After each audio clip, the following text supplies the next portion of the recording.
We are seeing the minds of children hijacked.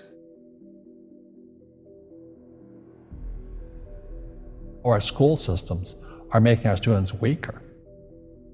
Think about this sequence. It's called life in childhood. You come out of the womb, you have a few years with your parents, what, a few years, 2 or 3 years with your parents, who are also often passing on their programming because they've been through the same sequence you're about to go through. You then find yourself at the age of 3 or 4, just coming to the world, and now you're sitting at a desk with an authority figure for all your formative years from now on, telling you what's right and wrong, when you have to be there, 8:55, no later, when you can leave, what you must wear, what's right, what's wrong, when you can eat, like I say, when you can go to the toilet. My father was the head of education, PhD, all that stuff.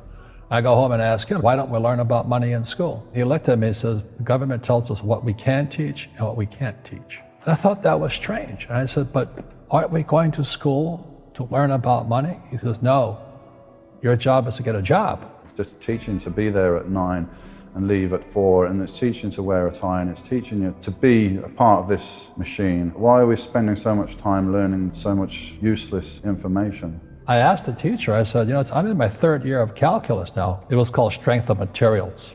I said, am I ever going to use this stuff? He goes, no. I said, why do you teach it? Because I get paid. I said, do you ever use it? He goes, no. In life, one of the things I suggest to people, you got to find a real teacher versus a fake teacher. And a fake teacher is somebody who doesn't do what they teach. In school, they compensate for risk by telling you to memorize the right answer. So in other words, these kids leave school thinking, oh, if I know the right answers, then there's no risk. And it drives old guys like me crazy. Because everybody's talking about millennials. What's wrong with them? Millennials is the most highly educated generation in history. They know all the answers, but they're afraid of doing anything because you might hurt somebody's feelings, you might make a mistake. And that just keeps you guys just trapped in this little box. In my world, if you play it safe, that makes you stupid.